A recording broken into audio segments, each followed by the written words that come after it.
And what do you want to do as you look at 6-year-old little you? Sorry. Oh, it's Rescue her. Mandy, from the year 2021, this is not the time to stay silent. This is not the time to stay small. You let those tears come if they want to come. You are allowed to express yourself. You are allowed to be heard. And she is too. Go ahead and say, why do you believe we're unlovable?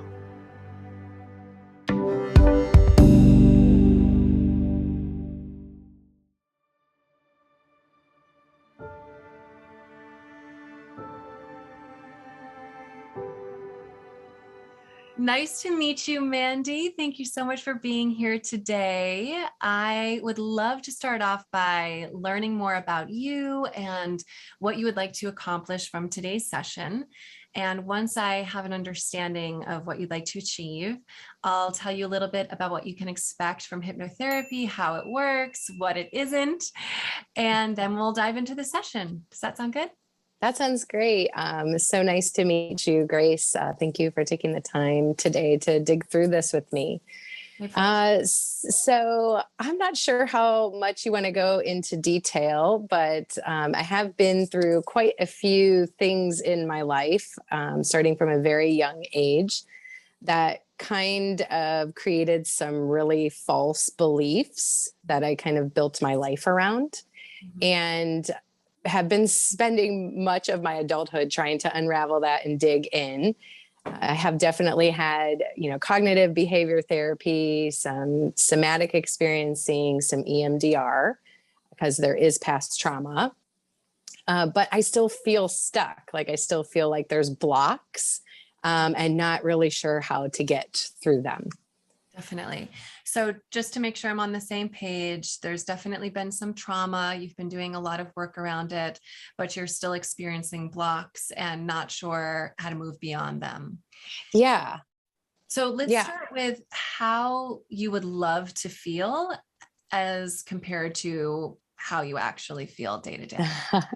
I would, and it comes in waves. So it's not like I always feel this way, but there are many times where I just feel like I need to stay small, do things to, make others happy. I definitely was a perfectionist growing up. So like tied my worth to outcome a lot and performance. And now I know that not to be true. I've done a lot of work around that, but it still really is kind of deep down, I'll find myself getting lost in a project or just extending too much of myself, kind of maybe subconsciously hoping for unconditional love or acceptance or security that's, somebody or something won't leave, because there's been a lot of loss in my life as well. Mm-hmm. So I definitely feel like those are some themes that keep me small or don't allow me to be fully myself. Like I'm too afraid to show that side, if that makes sense. Absolutely. And so I have a couple follow-up questions, but the first is, what is the opposite of being small, playing small to you? So in your life, what would be a very tangible example of the opposite of staying small? Being big, being big, just being like unapologetically, just myself, not really worrying about trying to mold around expectations or what I believe others are wanting, if that makes sense. So I guess that would be the opposite of just kind of being out there. I kind of along this line, I like to public speak, right? I was a teacher for a long time. I'm used to teaching in front of people. So that to me is kind of being big, but I would like to see that feeling or that fearlessness in other areas. Beautiful. So that's exactly where I want us headed. I want to know, what does playing big look like for Mandy? So public speaking seems like it's a piece of that. Perhaps being on stages. Is it having a following? Do you have a message? Is there a business you want to launch? Do you want to win an Oscar? Yeah. Whatever Yeah. it is, like, this is the time to just share probably the thing that's the most terrifying to consider, but also the thing that lights you up the most. What are some of those things? Yeah. Okay. Well, I love to write and I love to illustrate, and I really love connecting with people through emotion, especially shared emotions. So to me, writing is very expressive. It is a huge piece of my soul. I have created my own website. I have kind of put it out there, but afraid to grow it. Like, I just kind of put it there and just let it sit. And I let myself get busy, too busy to get to this, too busy to get to that. And I know I'm a single mom. I'm a very, very busy woman. I'm like totally used to that, if that makes sense. So that's just almost like an excuse, really, for probably some fear behind that. Yes. So procrastination can take many forms, right? Sometimes people think procrastination is laziness. But for example, when I have a book deadline, my house is the cleanest it's ever been. I'm right? not being lazy. I am just scrubbing the floors. Right. And so procrastination in all of its various forms is actually a fear of failure. And so it makes sense that this thing that calls to you so deeply, that is a part of your soul, this writing, that you would become too busy when in fact you are extremely busy. And that's a very insidious form of the subconscious going, no, I'm going to keep you small to keep you safe. I'm going to keep you busy, so busy and actually busy that you don't have time to look at this thing, which would make you vulnerable. Yep. Right? Yep. So the subconscious always wants to keep us safe, and it typically does so by attempting to keep us small. If you had to guess, and there could be another subconscious reason for it, but you mentioned there's been a lot of loss in your life, there's been trauma. If you had to guess the source of the fear of playing big, the source of the thing that's blocking you from writing, is there one thing in particular that comes to mind that you feel comfortable sharing? There are a few that I think just kind of wove together over the years. I had some childhood sexual abuse that had happened very young and, persisted for many years, and just going through that, kind of always feeling like always not allowed to say anything. Right. So just stay small, do what you have to do to make that person happy. Don't draw attention to yourself. Don't share your feelings, keep it all stuffed down. And then I think too, I love my family tremendously, but being the oldest, of your siblings, you feel great at first, and, you're kind of doing your thing, you're very independent, and then the others come along and you love that. And now being a parent of 3 myself, you realize how busy you get with each of them. And it doesn't mean you don't care about them or love them any less or anything like that. But it was a shift, and it was, attention was diverted elsewhere. And if I was like trying to do something, or if I excelled at something, there was encouragement of it, but also don't show off, don't make other people feel bad, don't do this, don't do, just kind of sit quiet, sit pretty, do your thing. We want you to be yourself. We love you, but, tone it down. Yeah. If that makes sense. So I think the combination of those events just, kind of built that in me. Absolutely. So it feels as though there's a correlation between staying silent, staying small. And you had mentioned that shared emotion is so important to you. When humans can come together and have a shared experience around their emotions. And in each one of these cases, you had to tamper down how you were feeling and your expression, whether it was the fact that you were excelling at something or the fact that somebody was causing you harm. Yeah. So what we want to do is find that shared link in your subconscious and set you free in all of these various ways. And so that means finding your voice and feeling not just the safety to share your voice. There's an element of that, but also just the courage to do it even when it's scary. Yeah. Because even when all conditions are perfect, it can be scary. Yeah. And so we want to make sure that we're boosting courage as well. Go ahead. Oh, I love that. I was just going to say, I don't know if this will make sense at all, but I have no problem saying what I need to say for others, if that makes sense. Mm-hmm. I have spent a ton of time in advocacy, service work, all of that. I will voice whatever I need to say. I will stand my ground, sit, hard in the truth. But when it comes to my own, it's like, so that might be another layer that's also impacting it. So Absolutely. yeah. Absolutely. So what, you don't need this particular element, but I do feel called to share it and to see what it brings up for you, because public speaking is a part of your skill set, which is something that many people fear worse than death, right? There's been studies that show people are more afraid of speaking in public than they are of dying. And the fact that you can do that with ease is tremendous. So when I'm helping people overcome a fear of public speaking, in particular women, one of the things that most consistently has made an impact is when a woman can imagine at the subconscious level all of the women who've been silenced throughout history, and even the women who are currently silenced, that there are parts of the world in 2021 today where if a woman were to get on stage and share her truth, she would be stoned to death or thrown in jail. And that when you get up and share, whether it's at a quarterly board meeting about the numbers or whether it's about the thing that you care the most about changing in the world, you're standing up for yourself, you're sharing your voice and your truth, but you're also representing all those silenced women and the fact that they'll never get to do that in this lifetime. It's an honor, it's a privilege, and it's a responsibility. And we focus on that for half a second and all the women are like, get me on the stage. So we want to be able to channel that for little Mandy.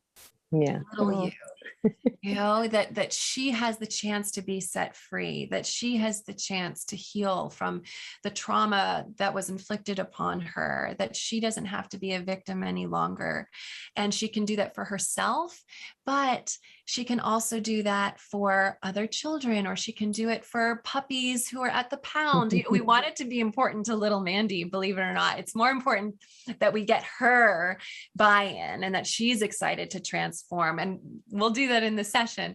But in the same way, because you're already a natural advocate, we can use that as leverage in the subconscious that like, okay, I'm doing this for myself, but I'm also doing it on behalf of something I really care about who will never have the chance to do this. Does that resonate? I love it. The second you said doing it for all the other women or anybody that stayed silent, I got goosebumps. And I'm like, okay, that's perfect. I can do that. Good. Perfect. Okay, great. So as long as little Mandy agrees, we'll go that route. Otherwise, she'll pick the thing that she wants to stand up for and we'll run with that. That's perfect. Okay, great. So would success look like feeling more confident in your skin, writing a book, expressing your needs more? What's a tangible outcome that if a week from now you saw yourself doing it, you would go, I have to call Grace and tell her this is happening? Oh my goodness. I have a whole list, but one thing definitely, I think just being published first would be like my biggest thing. That would be a signpost, because it's the one thing I'm constantly stalling on. And from there, it's like, I know exactly what I want to do, with like expanding nonprofit organization, just doing lots of other things to help people.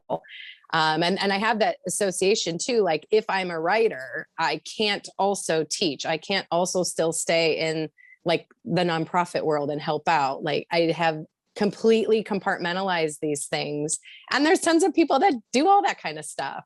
Yes. But that's another. So that would be my first step. Yes. Perfect. Of the subconscious to say, oh, you care about all these other things. You're going to have to say goodbye to them forever if you do the thing that your soul is most calling for you to do, which is to finish your book and be published. So you said that you love to illustrate as well. Is this a children's book, or is this a novel? Is it a self-help book? So I have three. So one would be a self-help book, because I have like a whole program lined out for that. Poetry and children's books. They're And all geared what's the towards first healing. one? What's your main signpost? Little Chickie Marie. It's a children's book. Perfect. And are you cool with published via Amazon on your own, or does it have to be with a publisher? Okay, perfect. So originally I wanted to do publisher, but then I was like, no, you know what? It's just about getting that first step and making momentum, and the publisher can come, the traditional way can come later if so, and if not, it's all good. Perfect. I love that. That takes out a huge barrier that is 18 months at a minimum in the making. And I'll share a dear friend of mine who's also a client, John Strelecki. He wrote Cafe on the Edge of the World, and it sold 6 million copies. And wow. He's self-published, and he was turned down by 200 publishers. 6 million copies. Cafe on the Edge of the Earth or Cafe on the Edge of the World, either one, but it's phenomenal either way, whether it's world or earth. And so he would say, this is the way to go. And once you sell your hundreds of thousands of copies, then a publisher is going to buy it for a lot more. So that's very exciting. So Little Chickie Marie, published via Amazon, self-published. That's your signpost that you've broken free. Does that sound right? Yeah. Yep. Awesome. Yep. Okay. We're going to take a beautiful winding road to get there, but that's the signpost. That's the goal. So any questions or anything else you want to add before I tell you a little bit about what you can expect from hypnosis? No, I think this will be really good because it's definitely impacted other areas of my life, from motherhood to dating to all of that. So I'm excited. I'm excited for it. Absolutely. I mean, the subconscious is just a bunch of roots that are intertwined, and we can't even really know the subconscious associations we've made. But one of the cool things is, even though we're going to work on you becoming a published author and healing some childhood trauma in order to feel safe enough and courageous enough to be seen in that way, you might find you get the best sleep of your life tonight, or you might find that, whatever else is going on, if there's I don't even want to make suggestions, but I'll give you an example. I had a client who called me a couple of days ago, and he went, Grace, I didn't even tell you this, but I've been a smoker for 25 years and we haven't worked on quitting smoking. But ever since we had our first session 3 weeks ago, I haven't had a cigarette. So that's what I call a bonus miracle, right? Because when he started elevating his self-confidence, his self-worth, his love of himself and his confidence, the things that were self-harm, but shrouded in a light of stress relief, were unnecessary. So be on the lookout for bonus miracles. They could be anything. I love that. That sounds like a little bit of fun and magic and whimsy. So let's do it. Perfect. Okay. So you've done CBT, EMDR, but never hypnotherapy. No. Okay. No. All right. So now I'm going to share with you a little bit about what hypnosis is, how it works, why it works, what it's not. And that will just help you to get even more out of the session, because we'll know that your expectations are in alignment with reality and not what Hollywood portrays. So you mentioned early on, you've done CBT, cognitive behavioral therapy, EMDR, but not hypnotherapy, correct? I have done a little bit. I do have your app, and I love it. Actually, in the beginning, can go now like right to down the staircase, right to where I want to be. I know exactly what it looks like, and it's become a favorite meditation, escape for me as well. So I have some experience, but not, the reciprocative one-on-one experience. So fabulous. Well, thank you. I'm honored. And for everyone listening, you can get the app at getgrace.com/MedCircle. You will love it. Get it. So just as you said, I call hypnosis meditation with a goal. And when you're listening to a hypnosis recording, it feels very similar to any meditation recording. The slight difference being that if it's hypnotherapy, then that person has specifically studied how to reprogram the subconscious mind. Whereas if it's a meditation from a meditation app, it could be just someone who likes to relax and thinks they know how to make a recording, which is fine. And, there's great intention behind that, but it's not going to be anywhere near as effective as someone who studied how to specifically weed out what's not serving you, plant what you desire, water it, let it grow, and then future pace you into the life of your dreams. So that's the distinction between recordings of meditation and hypnosis. They feel the same. It's more about the credentials of the person making them. Right. And then when it comes to what we're going to do today, one-on-one hypnotherapy, the name hypnotherapy is a little bit of a conundrum because we're not licensed mental health practitioners. We're not therapists. We're not psychologists. We're not psychiatrists. We don't diagnose. We don't treat disorders. That's what all of the other brilliant genius doctors on MedCircle are for. What I really am is an expert in the subconscious mind. And so the way I kind of view my role in the world is it's as if I say, okay, Mandy, let's go. I take your hand and I've got a lantern. I press the button. I take you down into your subconscious. And I know what happens if we go left. I know what happens if we go right, but I'm holding up the light and saying, what would you like to do? Where would you like to go? What empowers you most? And so you're the one making all the change. You're the one doing all of the healing. I'm just your guide. And then I bring you back up through your elevator and your life is phenomenally better than it was before we went down. And from a scientific perspective, here's why. So most of us attempt to change our lives when we're completely stressed out. If we were to put sensors on our head and read an EEG machine, we would see what's known as the beta brainwave state when we're in normal waking consciousness. So you and I having this conversation, we're in beta. The waves we're producing would look like this. So spiky, fast, put together. That's fight, flight, freeze, survival mode. That's where stress comes in. It's where we are our least able to take in new information. It is our least adaptive state. And it's usually when we attempt to change our lives, which is why it's so difficult to stop eating the chocolate or go to bed early or quit smoking or do any of the things. When we're in the shower, for example, and we're a little bit more relaxed, the negative ions from the running water, the fact that we're doing something rote, like washing our hair, we're able to drop down into what's called the alpha brainwave state, which looks like this on the EEG, which is daydreaming. And when we're daydreaming, sometimes we get those light bulb flashes of inspiration. So our intuition can speak to us because we're a little bit more relaxed. And then way down here where things barely move is the delta brainwave state. That's sleep.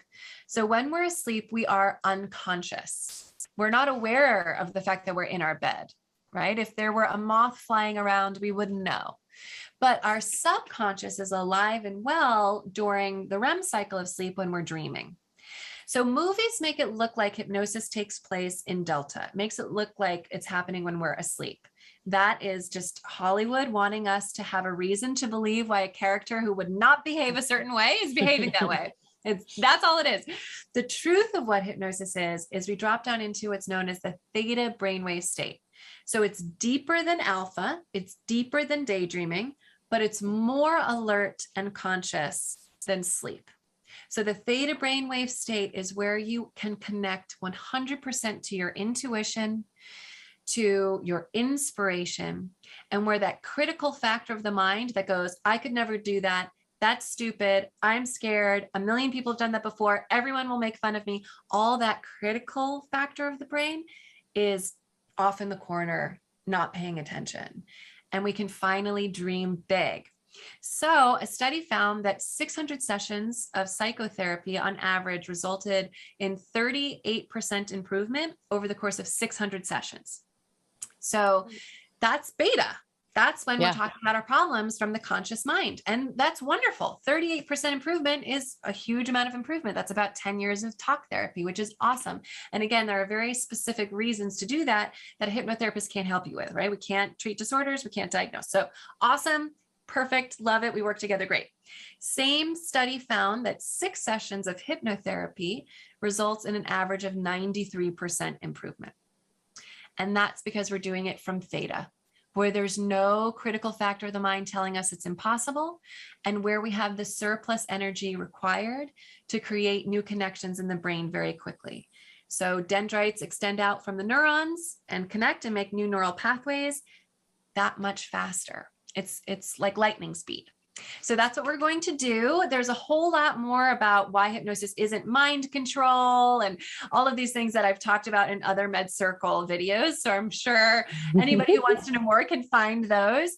But I feel like that's enough for you to understand why you're going to be aware that you're sitting in your home, why you're not asleep, why you are conscious and alert, but still deeply relaxed. So any questions?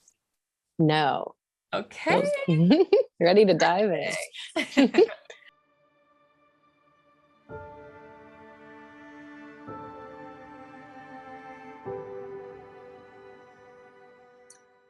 All right, Mandy, very good. So without further ado, go ahead and close your eyes. Take a nice, deep, letting go breath. Already beginning to relax both mind and body. Relax the top of your head. Relax your forehead, smoothing out any creases.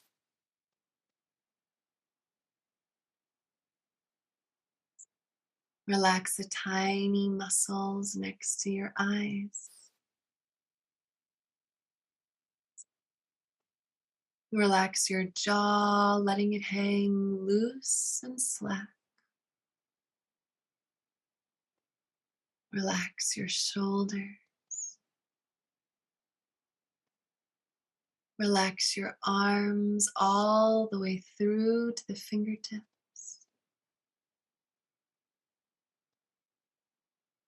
Relax your torso, breathing easily, really releasing your stomach.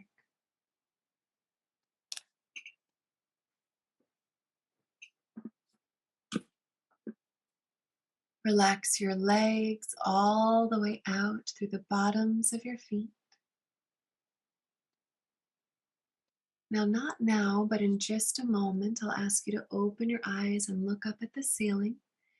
And then when I ask you to close your eyes, you'll easily and effortlessly send a wave of relaxation through your body so very quickly that you relax 10 times deeper. Opening your eyes, looking up at the ceiling. All the way down now, 10 times deeper. Good job. Excellent. We're going to do that twice more. Opening your eyes, looking up at the ceiling. All the way down now, 10 times deeper. Excellent work. You realize now your eyelids are so wonderfully deeply relaxed, they just want to stay closed. No matter how hard you try to open them, they just want to stay closed. When you're absolutely certain your eyes just don't want to open, and it's all right, you can give it a good try. When you're certain they just don't want to open, go ahead and say a color you love out loud. Green. Green, imagining green. Green flowing in through the top of your head, all the way through your body, out the bottoms of your feet, down into the center of the earth. Green relaxing you, green releasing you, green taking you all the way down. One last time now, opening your eyes, looking up at the ceiling. All the way down now, 10 times deeper. And green. Imagining green flowing in through the top of your head, all the way through your body, out the bottoms of your feet, down into the center of the earth. Repeating out loud after me, I am safe. I am safe. I am calm. I am calm. I choose to be here. I choose to be here. Good. Another nice deep letting go breath. You're doing so well. We'll do that twice more. I am safe. I am safe. I am calm. I am calm. I choose to be here. I choose to be here. One more nice deep letting go breath.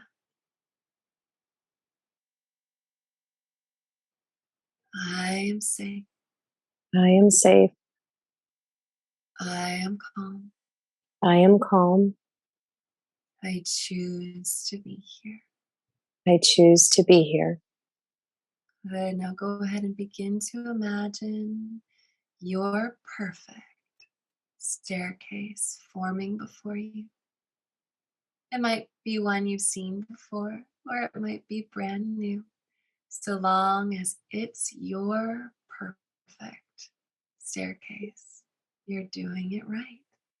It could be sleek and simple or elaborate and ornate.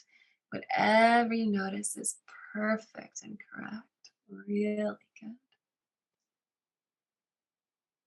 And this perfect staircase is going to lead to your safe place, a place where you feel so wonderfully, deeply relaxed and perfectly safe that lasting transformation to your subconscious mind takes place. It could be a beach, a garden, a mountaintop, a penthouse, a yacht, another planet, which is to say it can be anywhere, so long as when you get there, you feel perfectly, wonderfully, deeply relaxed and safe. When you're ready, the sound of your own voice taking you even deeper, describe for me in just a few words what your perfect staircase is like. It is old cobblestone. It is old cobblestone. That's right. What else? It's cool on the bare feet. It's cool on your bare feet. That's right. What else? And it opens to a beautiful enchanted forest. Yes, it opens to a beautiful enchanted forest. So when you're ready to go and head down those steps into your safe enchanted forest, you'll let me know by saying out loud, I'm here, it's perfect, and I'm ready.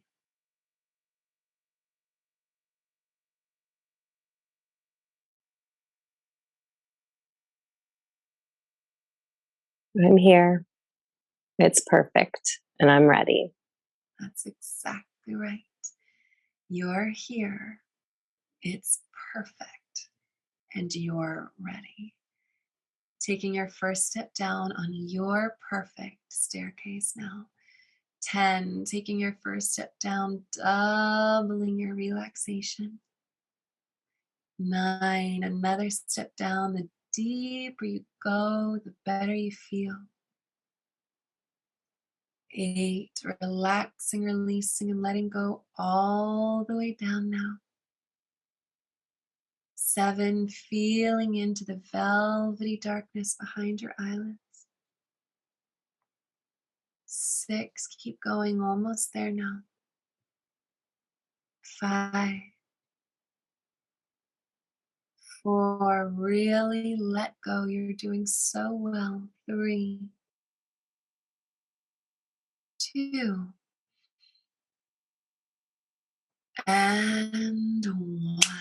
Be there now inside your safe, enchanted forest. Start with a number of nice deep inhalations, breathing in the pleasant fragrances, the pleasant smells there inside your safe place.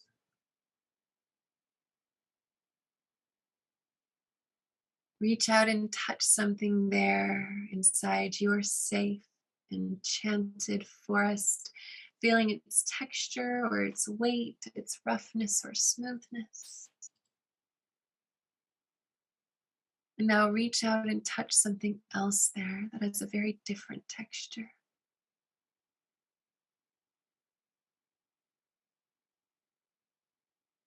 Good. Hear the sounds inside your safe, enchanted forest.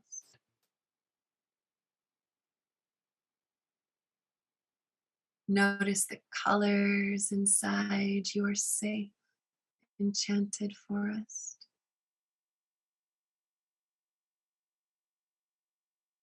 Perhaps there's even something nutritious and delicious for you to taste there inside your safe, enchanted forest. Even if it's just a sip of cool, clean, clear water, you can go ahead and taste that now. And then when you're ready, the sound of your own voice taking you even deeper, go ahead and describe for me what stands out to you most about your safe, enchanted forest. There are lots of animals there. Mhm. That's right, there's lots of animals there. What kind of animals? Um, Baby deer, Mhm. lots of birds, raccoons, squirrels. They're all just hanging out. Beautiful. Baby deer, lots of birds, raccoons, squirrels. They're all just hanging out. That's right. How does it feel emotionally to be there inside your enchanted forest with all of these animals? Safe and peaceful and joyful. Safe and peaceful and joyful. Amplify and magnify how safe you feel. Amplify and magnify how peaceful you feel. Amplify and magnify how joyful you feel. And allow that joy to flood your system.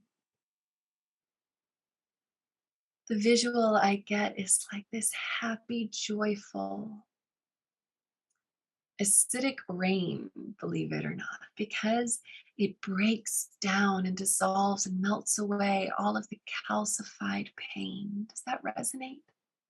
Yes. So really amplify, magnify that joy and allow it to just pour all over your body, your mind, your emotions, your energy. Amplify and magnify that joy, and it just completely dissolves all of the calcified pain that it touches.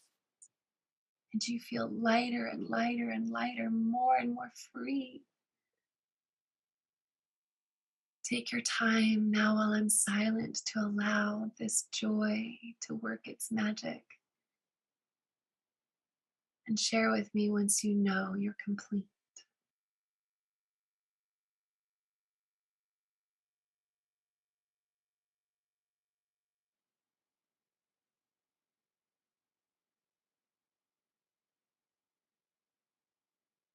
I feel complete. That's right, you feel complete. And what was that experience like as the joy was amplified and magnified? It felt so loving. Mhm.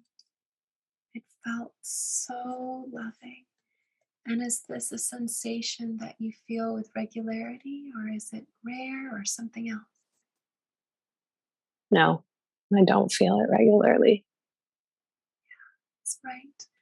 In the past, you didn't feel it regularly, but now you know that you can come here to your safe place. It's just down the cobblestone stairs, surrounded by these animals, and you can fill up on joy and feel that love whenever you'd like.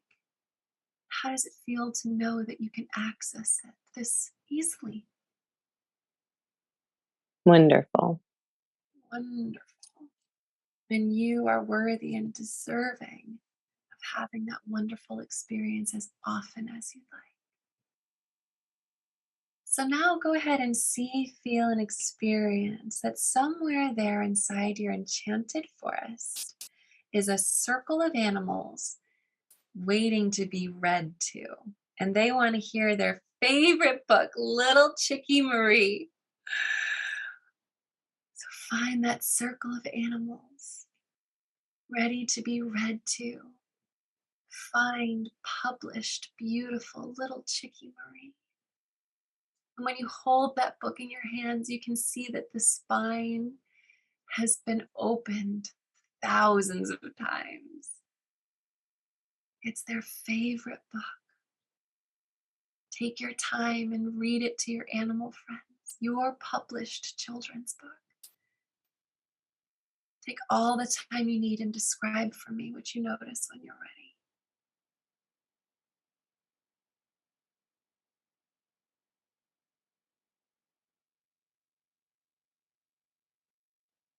They're happy to hear it because it makes them hurt less and smile. Yes, they're happy to hear it because it makes them hurt less and they smile. And in this situation, what's the opposite of hurting less? What does it make them feel more of? Peace and joy. Yes. So your book helps your readers feel more peace and joy. Is that right? Yes. Beautiful. So I'd like for you to notice that there's another group of animals. Maybe they're teenagers. If it was the little kid animals who were just listening, now you're going to find the next circle, the circle of teenagers. And as much as they love little Chickie Marie, and they do, they want to hear from you the journey that it took for you to write it, to publish it, and most importantly, to overcome the blockages that stood in the way. But before you can share with that circle that story, you'll have to remove the blockage. So we're going to go on a journey together, on a voyage, on an adventure, to discover what the blockage or blockages are, so that you can summon the courage to destroy them, to overcome them, to remove them, and to be victorious. You already know it's done in one realm. Now it's just a matter of connecting the dots. Take all the time you need, and when you're ready to begin this journey, let me know by saying, I'm ready. I'm ready. That's right. You are ready. So when I count down from 3 to 1 and snap my fingers, someone or something is going to appear as the personification of the fear that's stopped you from writing Little Chickie Marie, the first of your many books. The personification of the fear that's been stopping you. It might stem from an experience in childhood. It might be from something someone told you when you were a kid. It could be absolutely anything from any direction of time or space. The personification of the fear that's been stopping you from writing your truth. The fear that's been keeping you silent and small. But remember, this is your enchanted forest. You're the boss. You call the shots. So whenever this thing appears, if you want, you can immediately put it in a bubble so that it can't touch you or talk to you or get close to you. You're the boss. 3, going even deeper, getting ready to experience the personification of this fear before you. 2, it could appear as a boulder or a witch or a frog or a blue dot, which is to say, however it appears is perfect and correct. And 1, see, feel, and experience the personification of the fear before you. Notice what you notice and describe for me what that is when you're ready. It's the Grim Reaper. That's right. It's the Grim Reaper. And he's just standing there and he's very stoic and quiet and not budging. That's right. It's the Grim Reaper. He's just standing there and he's very stoic and quiet and he's not budging. That's right. How do you feel observing this Grim Reaper standing before you? When he first appeared, he just said, "You are unlovable." And then he got quiet and it hurt really bad to hear that. But as I'm staring at him, he just looks like a statue. Yes. When he first appeared, he said, "You are unlovable." And then he got quiet and it really hurt. But now, as you look at him, he just looks like a statue. When I count down from 3 to 1 and snap my fingers, the voice that you heard that message from, "You are unlovable," will ring loud and clear, and you'll tell me who it is. 3, going even deeper, even if it was yourself. 2, or it could be anyone or anything. 1.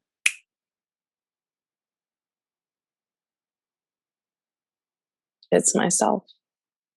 It's yourself. That's right. Go ahead and repeat out loud after me, and you can change any of my words to make them perfect for you. And say, "Grim Reaper, are you me?" Grim Reaper, are you me? Say, "Why did you dress up like that?" Why did you dress up like that? I didn't want you to recognize who I was. I didn't want you to recognize who I was. Go ahead and say, "Why do you believe we're unlovable?" Why do you believe we're unlovable?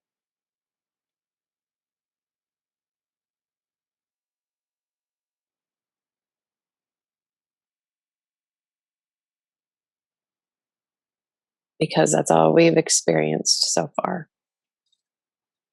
Because it's all we've experienced thus far. What do you feel called to do as you look at this statuesque Grim Reaper who dressed up in this Halloween costume just to try to trick you, and you got to the root of it in 1 second? What do you feel called to do, if anything? Hug him. Yes, hug him.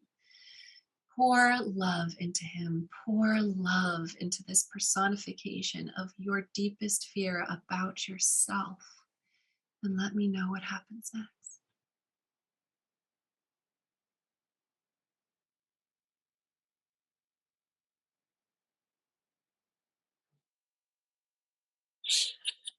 He turned to an angel and then to little Mandy. Turned into an angel. And then to little Mandy. To little you. That's exactly right. How does little Mandy appear? Relieved. She's relieved. And how old is little Mandy appearing to you there? 6. Yeah, she's 6. That's exactly right. And what do you want to do as you look at 6-year-old little you?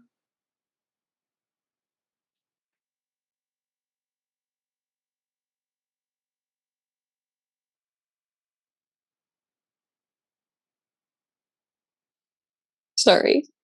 No, it's Re- perfect. rescue her. Yes, you want to rescue her. Mandy, from the year 2021, this is not the time to stay silent. This is not the time to stay small. You let those tears come if they want to come. You express your emotions, that shared emotion that you have with little Mandy, that only she can understand the depth of those emotions the way that you can. You are allowed to express yourself. You are allowed to be heard. And she is too. You're doing so well. And now you want to rescue her. So when I count down from 3 to 1 and snap my fingers, you're going to do just that. A scenario will play out and you will rescue little you. You will be the hero. You will save the day. You, as an author, have the opportunity to rewrite your own history right now in this moment. Gather your courage. 3, going even deeper. Gather your strength. 2, trusting what comes. And 1, rescue little Mandy now.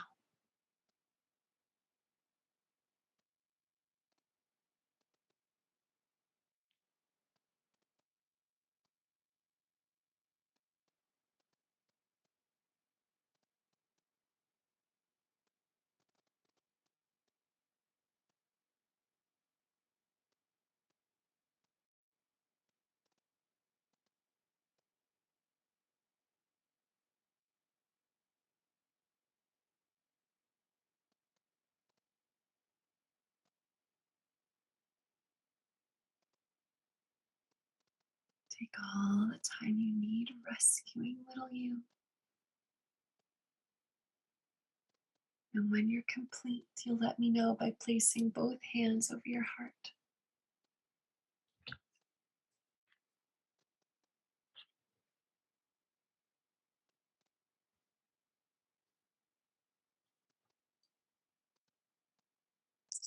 Beautiful. Really, really good. And you can choose to share what you just did out loud if you'd like, if it feels like the most empowering choice, or if the most empowering choice feels like to keep that sacred, you can keep it to yourself. What feels most powerful to you in this moment? To share it. Beautiful. How did you rescue little Mandy? I just picked her up and held her close. And she was scared, but also felt very safe. And then I brought her to the animals. Beautiful. That's right. You picked her up and you held her close. Even though she was scared, she also felt safe. And then you brought her to the animal. And I was able to see that I've chosen to stay small to protect myself because I didn't want to experience any more potential pain. That's right. You were able to see that you kept yourself small to try to protect yourself from any more potential pain. And what do you know to be true now? It's safe to be me.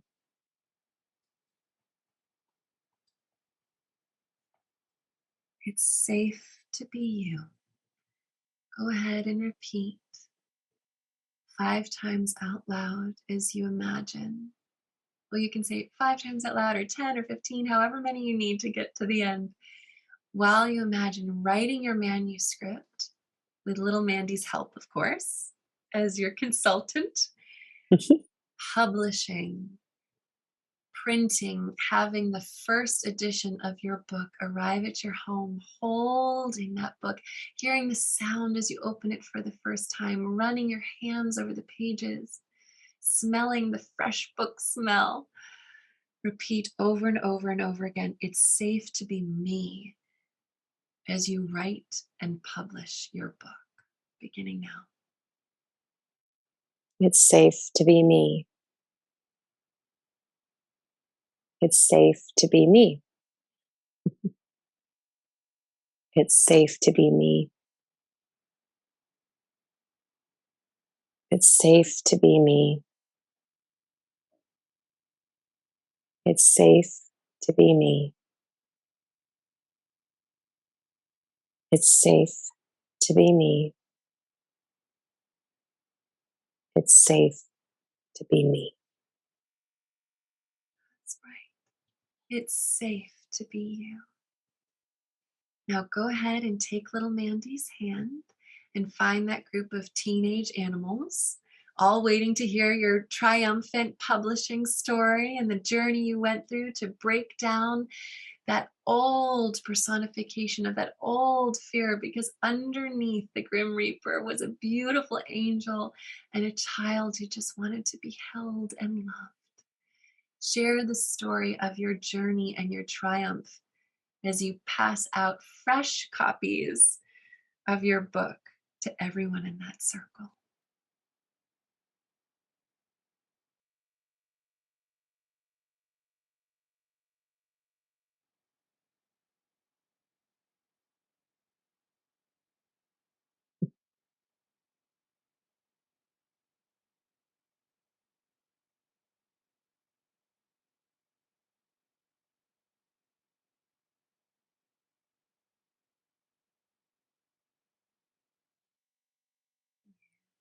Taking all the time you need and sharing what that was like when you're ready. It was fun. I used to teach high school, so I enjoyed teenagers. And they all wanted to know how they could do that process themselves, like busting through their own fear to pursue their dream. And that was wonderful to be able to share that Yes. authentically. Yes. They all wanted to know how to bust through their fears and share their dreams.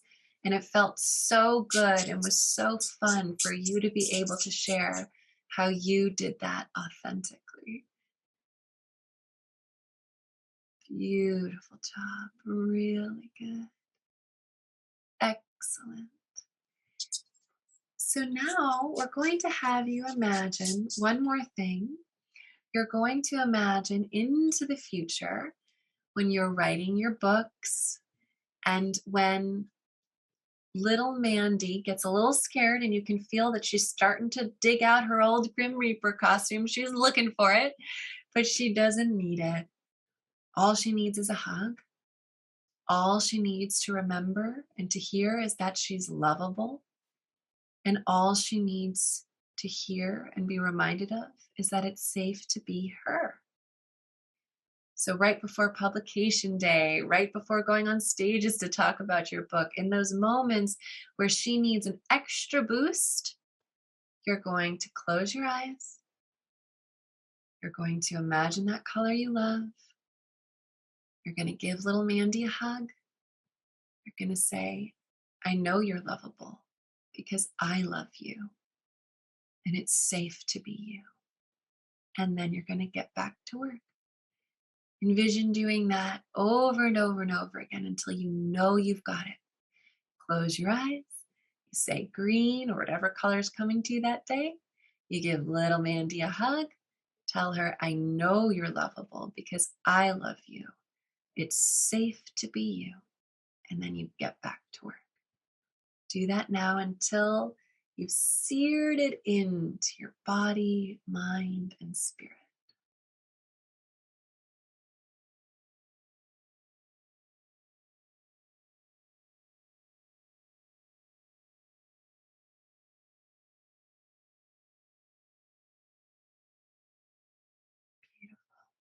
How do you feel now? Really relaxed and light, free. Yes, you feel really relaxed, light, and free. Every day, in every way, your courage increases more and more. Every day, in every way, you remember your books help your readers to feel peace and joy. Every day, in every way, you feel more and more lovable because every day you remind little Mandy how much you love her. And that reverberates throughout time and space, and then you get to receive that self-love proclamation in the present moment. So you pour love into little Mandy as often as you can, receiving that love and channeling it into your work. It is safe for you to share your truth. You amplify and magnify your courage to do so. Staying small in order to stay safe is an old, outdated, unhelpful mechanism from the past. You blow it a kiss goodbye and keep marching forward. Perfect. Into the life of your dreams. Excellent job. If there's anything else you'd like to say to your animal friends, to little Mandy, you could go ahead and do that now.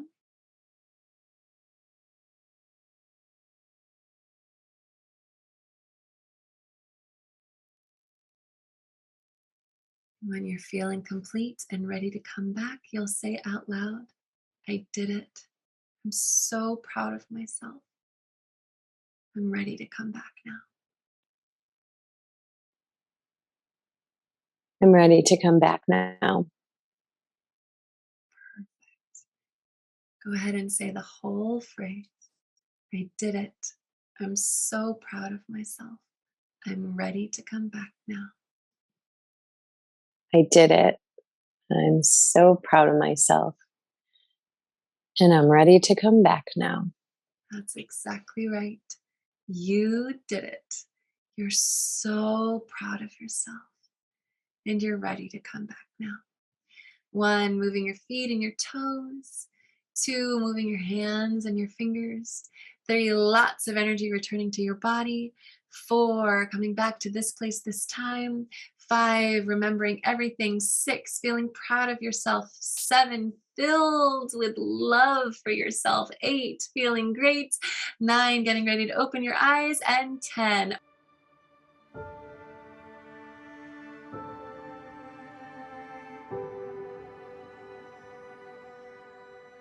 opening your eyes, returning back to the time. You can Wipe the eyes.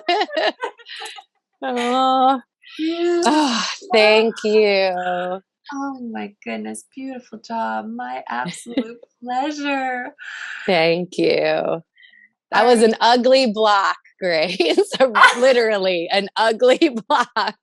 Wow, the Grim Reaper. Did that surprise you? Yes.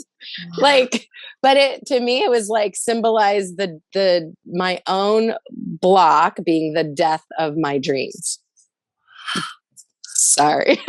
Yes, it's perfect. Isn't that amazing? The wisdom of the subconscious. Yes. You didn't consciously choose that. This image pops up that literally represents the death of your dreams. And there's little Mandy hiding underneath these cloaks. Oh my goodness. Like, knock, knock. Let me out. Amazing.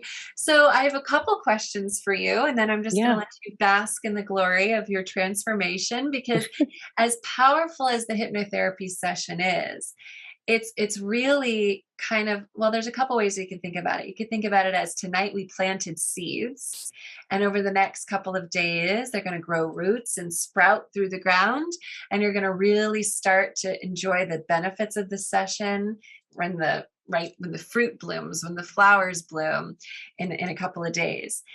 But another way to think about it is we went on a journey today. Now, like if we were in a car, we went from point A to point C. Now begins the time where you get to get out of the car and enjoy the destination. So first, let's talk about the fact that this was your first one-on-one session. How is this different from the recordings, if at all? I love the recordings because, you're being guided, but, I felt like you definitely could feel my energy and kind of knew where to drive it. If that makes sense, or like just maybe even the responses I was having, it could be more directional in that, which, I felt like really got to the root of things much quicker. Not that I haven't had that experience on the app before, but this was on a whole new level. So I loved it. Yeah, an app can't go, that's right. It's the stone staircase that's cool to the touch. And yes. Right? You can't go deeper into your personal experience. So powerful, but generic. Whereas this is completely your world. It's all your subconscious. Amazing. So speaking of your stone staircase, is that the staircase you typically see, or was that new? No, it's my tried and true. I just love it. I'm kind Yes. of like a whimsy nerd. So like, I just like that stuff. Yeah. And it just feels natural and very homey and grounding. So, Beautiful. yep. So for the viewers at home, they might notice that at that point, your eyelids started fluttering a little bit, which is what happens in EMDR, right? Rapid eye movement or in the REM stage of sleep. And that's an indication that we're entering into the theta brainwave state. It's a sign of somnambulism. So I do that so much every time I do hypnosis myself when I'm the client or I'm listening to a recording. But it's interesting when other people don't know. Yes. That's a great sign. That's good that you said that. And it's so funny that the video picked it up. But even when I'm meditating, just normally, like I will get to that eye flutter. But my kid one time with my daughter, she was like, "Mom, what are your eyes doing?" I'm like, it's normal, honey. It's normal. Normal. It's REM sleep cycle, kind of. It's perfect. And not everybody experiences that, but those who do, it's perfectly normal and natural. So today, when you went to your enchanted forest, was it similar to what it was like in the past, or did anything new stand out to you? Oh, I can't hear you. I think you're Oh, muted. sorry. Yeah, there was a lot more animals this time. I think animals for me, as a kid, that's kind of where I would escape to, was anywhere in nature or with animals, because I felt at peace and unconditionally loved. And I feel like that's what I was clearly needing at the bottom of my staircase today. So, Wow. Again, amazing how the subconscious gives you exactly what you need without a directive. You didn't go, I need to feel unconditionally loved. I equate unconditional love with animals. So let's fill the space with animals. You just show up and it's Bambi. And it's like, yeah, it was. And like the first thing I did was give the little baby deer a kiss. Like, so sweet. I So feel like I was in a Disney movie. exactly. I was right there with you. I loved every second of it. That's my happy place too. So the next thing we did is I had you imagine this circle of animals reading your first children's book. Now, normally, if we had more time, we did have a little bit of a time crunch in creating this video. I would have asked, what do you want to do? What do you notice? What happens next? And we would have gone down that path. And that's wonderful when it's completely client directed. But I've done so many thousands and thousands and thousands and thousands of sessions at this point. For any of my students who are in my school listening who are beginners, we don't do this. But once you've got, over 10,000 hours of practice, you can start to sense what might be a really powerful place to shine the lantern, right? But I always ask, does that resonate? Is it this or is it something else? So that you have the opportunity to rewrite it as we go along if it doesn't fit or make sense. So even if I offer a suggestion, I always leave an opportunity for you to redirect if it doesn't fit. But your face lit up when I said there was a circle of little animals ready to hear your story. So what was that like for you? What did you feel and what did you experience reading it to them? I know this sounds so weird, but because they like unconditionally love me, like I wanted to give back my version of love, which is really trying to help ease the pain and suffering of others. So bringing joy, bringing hope, bringing information, kindness, whatever it is, just sharing that with those who are very reciprocative to me. Because I want to share that with anybody, but it was especially rewarding getting to share it with these animals that clearly unconditionally love me. So because they're animals, they're great at that. Amazing. And the subconscious can't tell the difference between what's real and what's imagined. So if we want to create this powerful feedback loop where you're receiving unconditional love and therefore your cup is full and you're ready to pour back out the peace and the love and the joy and all the things that come from your writing, we don't have to wait to actually get that externally from the outside world, from other people who are in pain.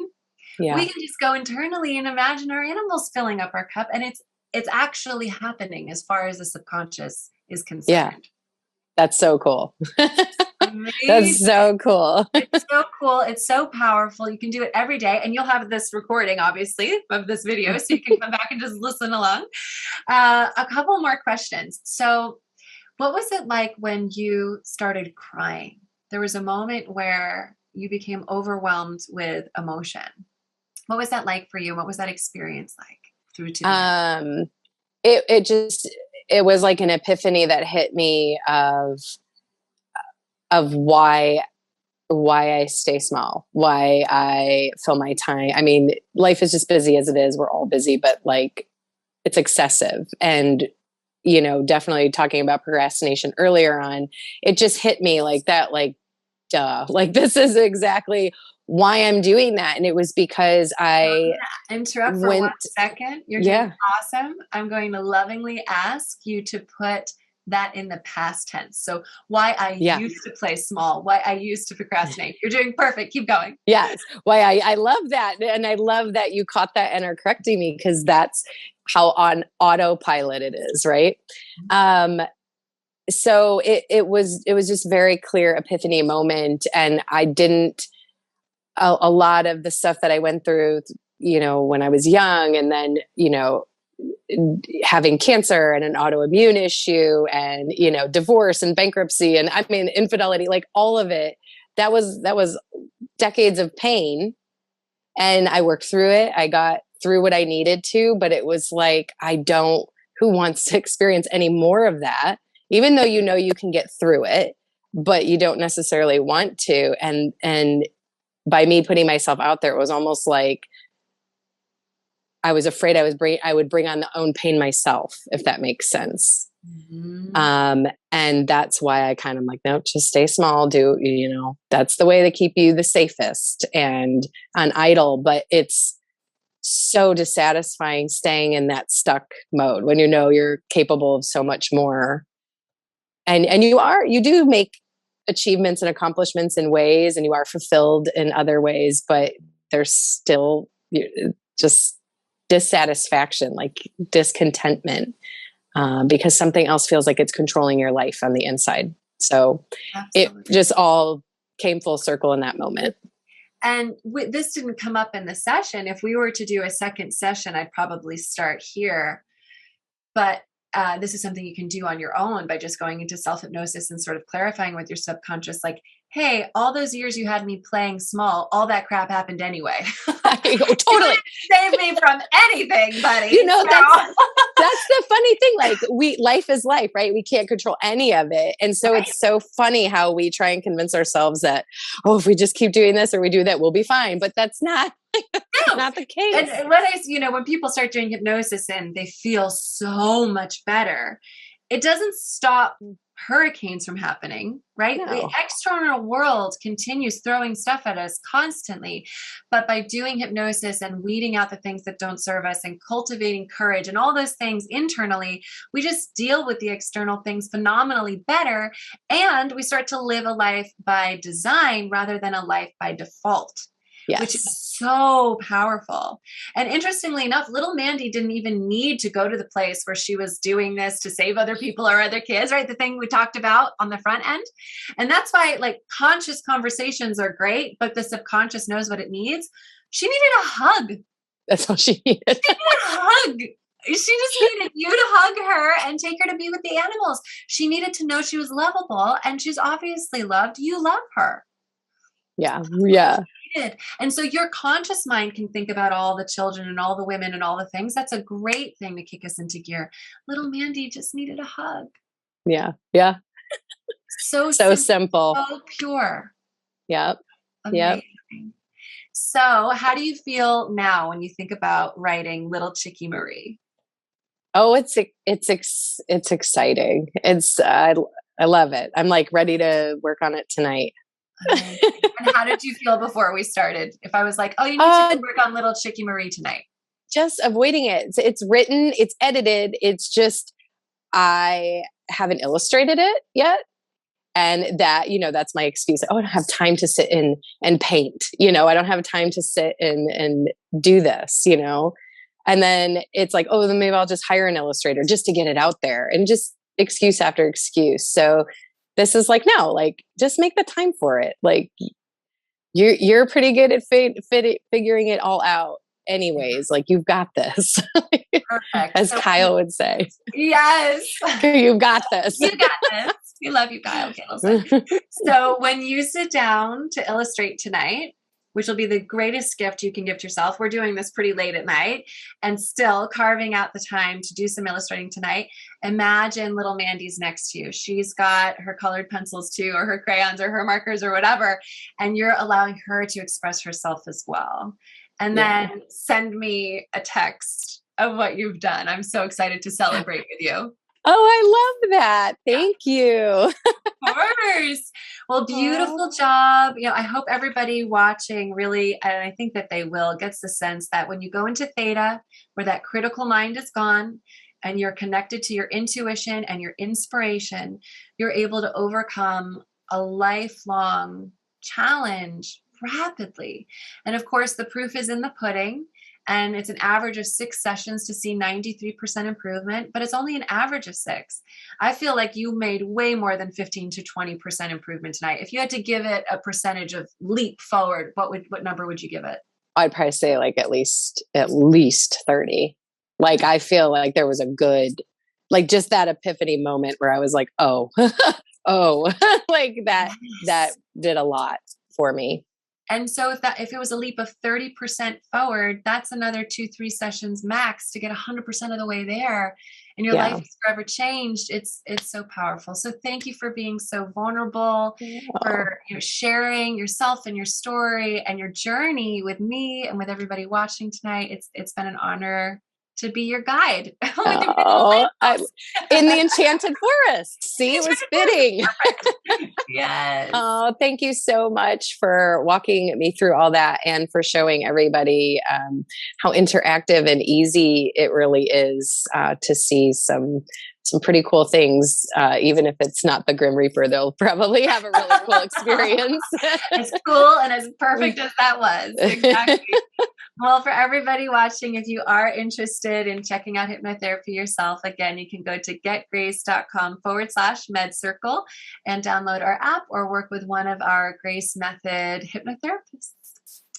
So thank you again and have a beautiful night. And we can't wait to all read your books. They're going to be fabulous. And thank you. Peace and joy for everyone. Thank you. Bye, Randy. Bye. Thanks for watching. Check out the links below for more information on how to access this full series and subscribe to our YouTube channel to watch new mental health videos every week. Did you like what you heard in this video? If you want to ask a MedCircle doctor a question directly, you can learn how by visiting the links in the description below.